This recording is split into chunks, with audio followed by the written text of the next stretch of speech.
And joining us live from the rec center, Brieanna Brooks, who lived at the apartment complex. And Brieanna, what did you see this morning? Well, I was awoken by the fire alarm that went off, and we've had like 4 false alarms pulled this month, and there's been a number of fights and violence outside our doors. So, you know, at first, most of us, probably for a good 1 or 2 minutes, didn't even realize what was going on. And when I heard the parts of the building collapsing in front of my front door, and then I heard one of the vehicles explode, and that's when I realized, okay, this is not, you know, just another typical night at Royal Suites. And I looked out the window, and about that time is when I saw a man and a woman jumping out of the third story window, and that's when you could see that the parking lot right at the end of the building was totally engulfed in flames, and that of the third-story apartment was in flames, and 2 children jumped out.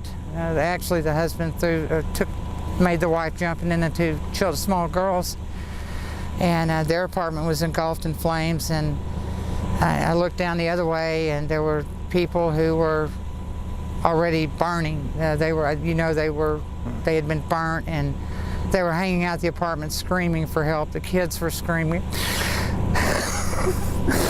It was horrible to see those kids. And by that time, I already had flames at my front door, and I was on my hands and knees because the smoke was so bad and so thick. And as I got to my window to escape, the 2 little girls were screaming for me to help them. And I could see their faces, and their hands were burnt, and their clothes were burnt, and they were just...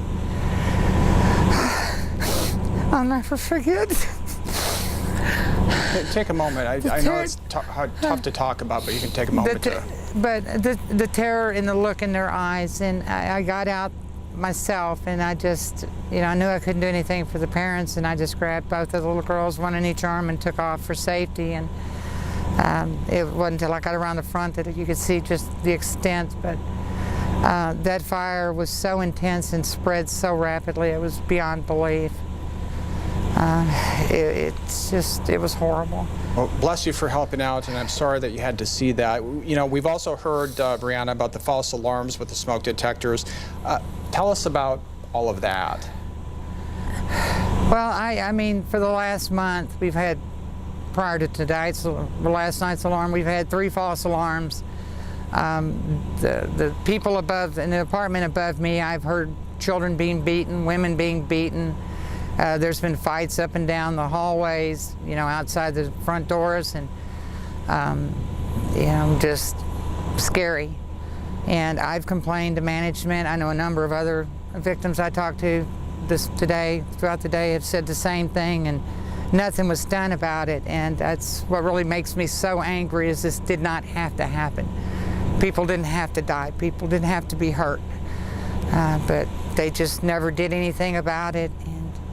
We all complained, and we all complained, and, you know, I mean, a lot of times I wasn't worried about my own safety when the fights broke out. They were that intense and that violent. They were right outside my front door. So this has been a problem brewing for well over a month, and we've all said something about it. We've all complained about it, and nothing was done, and now this is the result. Yeah, that's a very tough situation. Let me ask you, did your unit burn? What do you have left as far as clothes and so forth? Right now, I mean, I maybe had less than 60 seconds to get out before I would have been either overcome with smoke or flames. I didn't even have time to grab anything, and we haven't been allowed back in. Some people have been by there and looked, and it seems like the 3 apartments, the first, second, and third floor apartments at the end, are totally gutted.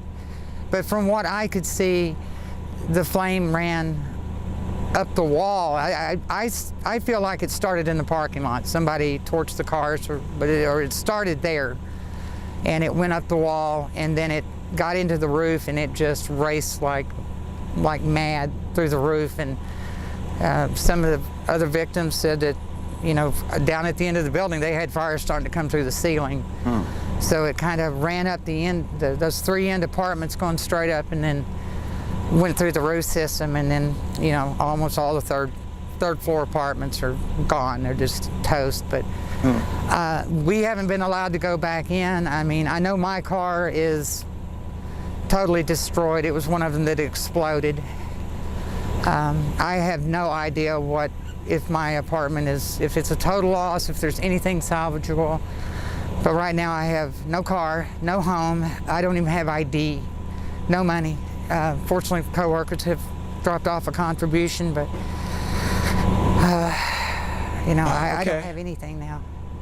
Well, I tell you what, we'll be checking in on you and the other folks, and of course our thoughts go out to you, the people who died, the people who were hurt, and of course the firefighters who have to deal with these deaths today. So good luck to you, and of course, again, we'll check back with you and we'll see how you're doing. Brieanna Brooks. All right. Thank you very much. I appreciate your concern and all the well wishes. It means a lot to us. Okay, good luck to you. Bye-bye. All right. Thank you.